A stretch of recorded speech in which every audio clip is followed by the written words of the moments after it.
Hello everyone! Welcome back sa aming YouTube channel. Ito ang The Dutch Pinay Couple. So para sa video na ito, meron akong surprise sa inyo. Wala akong lilinisin today! Yes, I'm very happy. Yeah, yun yung surprise ko. So, yes, nakatapos na ako ng paglilinis and yung mga individual stuffs na lang yung kailangan kong linisin. So, I think konti-konti na lang yon. So, I'm very happy. Meron na akong pahinga. Yes! So, makapag-focus na ako sa aking Dutch lesson. So, yes, kailangan ko mag-aral dahil sooner or later, I'm gonna have my Dutch exam. So, please abangan nyo yan. Okay, so for today's video, it's a story time. So, ikwento ko sa inyo yung naging experience ko sa hotel. I only had 2 nights of stay in the hotel where I've waited for the result of my swab test from the airport. We booked 4 nights for that hotel. And yeah, nagstay lang ako ng 2 nights dahil after 23 hours of waiting, the result arrived. So yeah, I want to share what I did in the hotel, what are the meals that I had, because included po sa hotel accommodation yung food, and yeah, ano ba yung overall experience ko while I'm staying at the hotel for my quarantine period. So if you haven't subscribed yet, please click the red button and also the bell button so you'll get notified on our next adventure. And also, please hit like.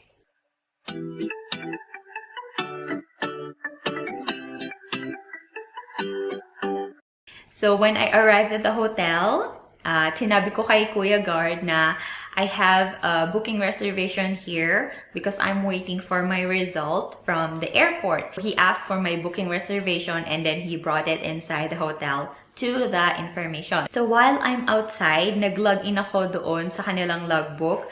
It's like a trace contact. So nilagay ko doon yung mga details ko.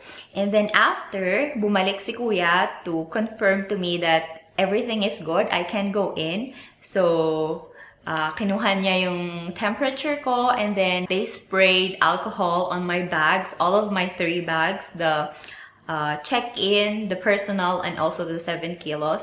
And then there's also a foot bath. So yun, tumapak rin ako doon. And then they just sent me to the elevator because they cannot go any further. So ako na lang mag-isa with all my luggages and all these stuffs na nagpunta doon sa aking hotel room. In the hotel room, walang key card because I am not allowed to go outside. So, if lumabas ako, hindi na ako makakapasok if I'm going to lock the door. So, ayun, meron lang card na nakasipit doon sa, how do you call that? Where you put the card and then the aircon will run. So, yun. So, when I arrived at the door of the hotel room, naka-open na siya. And I just went inside right away. So the first thing that I did when I came in was to call my husband. So yeah, he's very happy that everything went well, but it's really, really tiring. So my parents-in-law were there as well to see how am I doing. So ayun, after calling my husband, I also called my parents to tell them that I safely arrived.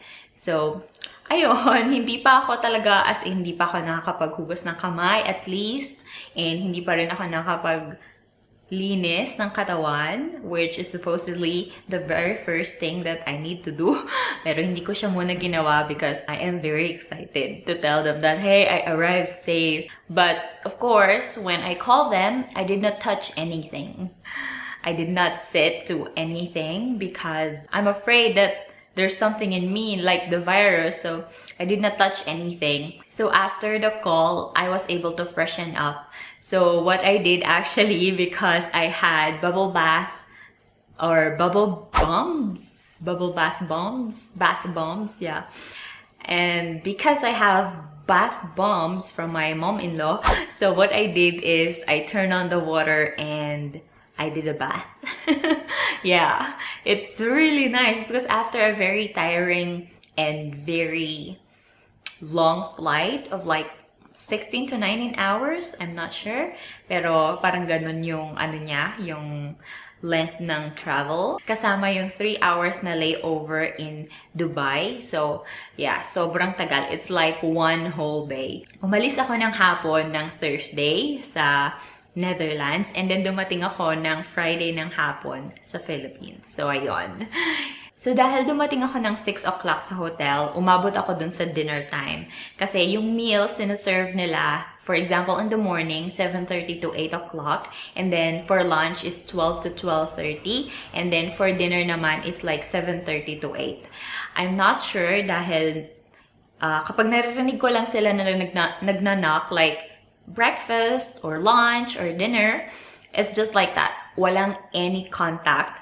So, I think it's that timeline, or I think it's that time. So for dinner, I had this like braised beef with sauce and fried potato, steamed broccoli, and also there's like a ham with sort of gravy. I think it's like, yeah, hamonado, I think.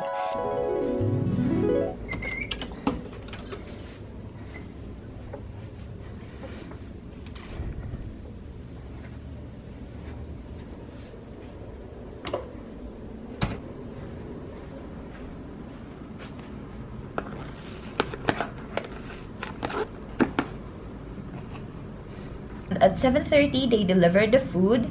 So here is what I'm having.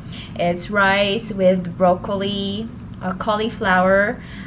It's like a beef stew, rice, and there's also like fried potato and like hamonado with gravy. So I'm really hungry. I'm really tired. Tara, kain na tayo.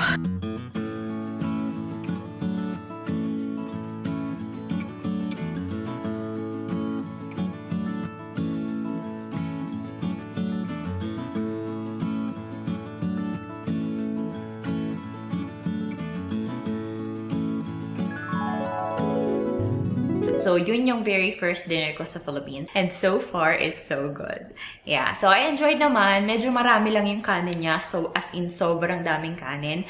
And malakas ako kumain ng kanin ngayon. But, hindi ko siya naubos. Dahil as in, marami talagang kanin. Dahil may potato. So, that's another kind of starch. So, it's really filling. 200 pesos per meal yung binayaran ko. And also, like what I've mentioned in the hotel room tour, they gave like 6 liters of water for my consumption. And then, hindi pala yon yung last na water na matatanggap ko.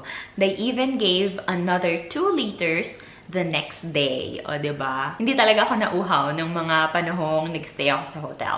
So, after dinner, of course, trinay ko talaga na magpahinga. But, unfortunately, my body is so tired. I also have the body clock of when I was in the Netherlands. So, hindi talaga ako makatulog as in. And it's kinda sad inside the hotel alone. So, yeah. Siguro mga alas 3 na ng umaga nung nakatulog ako. Yeah, imagine, from the very tiring flight, hindi ako nakatulog agad. I really commend the hotel's internet speed. One of the reasons why we booked that hotel is may LAN siya. And as you may know from my previous vlogs, I always attend Zoom meetings. It's like 3-4 times a week. And I need the LAN connection. So, I was disappointed just a little bit because hindi gumagana yung kanilang LAN outlet. So, what I did, I called the information or the service department, and yeah, they said na meron nga daw problema dun sa kanilang LAN connection. But it's okay with me because when I checked their internet speed, very satisfied naman ako. Even 2 or 3 gadgets yung ginagamit ko. So, the next day, I woke up at 5 o'clock dahil hindi na nga ako makatulog. Even though I try, hindi na talaga. They brought my breakfast, and for my breakfast, I had tapsilog. So, there's tapa, which I really miss. And there's also longganisa in the meal and egg as well. Meron din silang kasamang orange.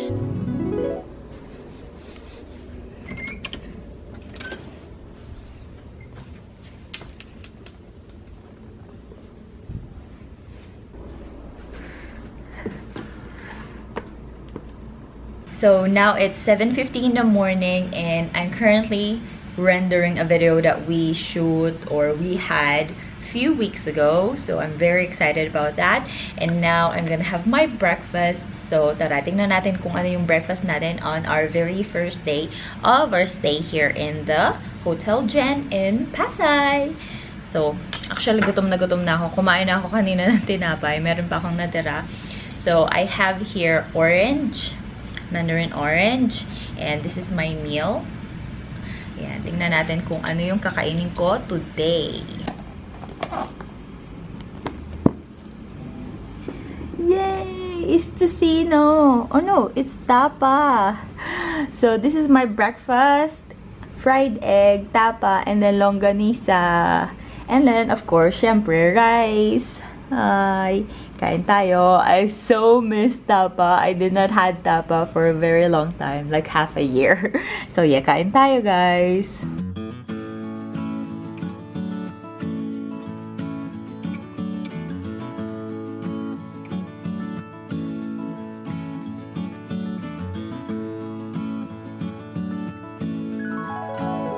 So far, so good naman yung aking breakfast. So for lunchtime naman, I've heard na kumatok sila. And then lunch, I think she's a girl. Ayun. So for my lunch naman, I received, it's like bistek with mushroom. And then there's also, again, stir fry or hindi ko alam kung stir fry siya or steamed siya na broccoli. And then there's also this thin slice of pork.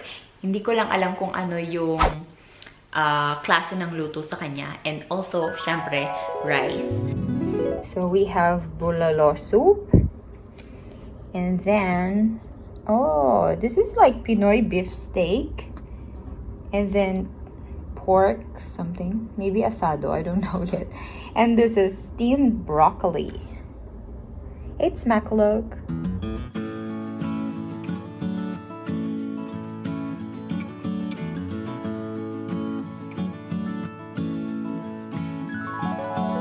For dinner time naman, they served grilled chicken, and then there's also fried pork and also vegetable na stir fry like carrot and potato, and syempre kanin. Madaming kanin, as in super busog.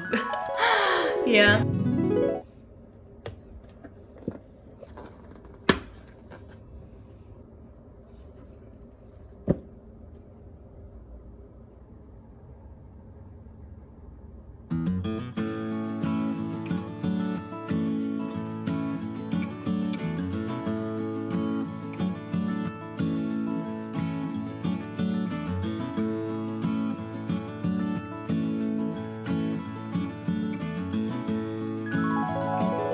So after dinner, I did bubble bath again dahil syempre kailangan kong gamitin yung bath bomb because we don't have a tub here at home, and aanhin ko naman yung mga bubble bath. So ayun, I used it again to relax, and after that, I went to bed. Kasi wala na talaga akong gagawin. Again, I tried to sleep early. But I cannot. I really cannot. It's so difficult. So, I think mga 2 o'clock naman ako nakatulog noon. The previous night, 3 o'clock in the morning ako nakatulog. And then the next night, 2 o'clock naman ako nakatulog. O, diba, bongga? And then, I want to make a time-lapse of the, you know, the sunrise from the hotel. So, I put my alarm clock on 5:30. And then, when my alarm goes on, I looked at the window. Oh, it's already very, very bright. So I still tried to make a time lapse if I can get the, you know, darkness to brightness of the morning.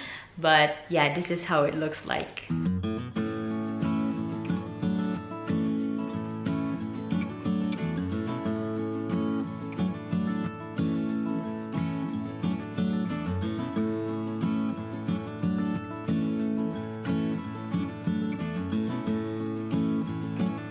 after that, ay hindi na ako nakatulog again because I started preparing my stuffs. I heard a knock on the door again. Breakfast! So, ayun. For my breakfast naman, ang na-receive ko is bangsilog naman. Maliit na banana. Last meal in the hotel. Pakainin niyo ako.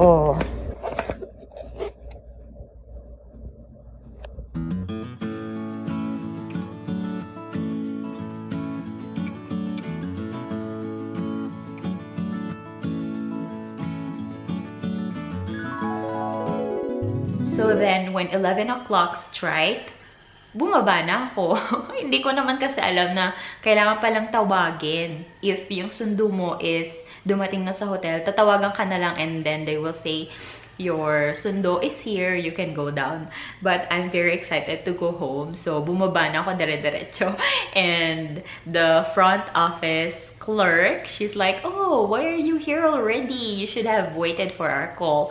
And sabi ko, oh, my sundo is just around the corner, so I can wait here downstairs. And then a few minutes later, dumating na yung uncle ko and we went straight to Batangas. And normally, from Pasay to Batangas, it takes us like 2.5 hours of travel.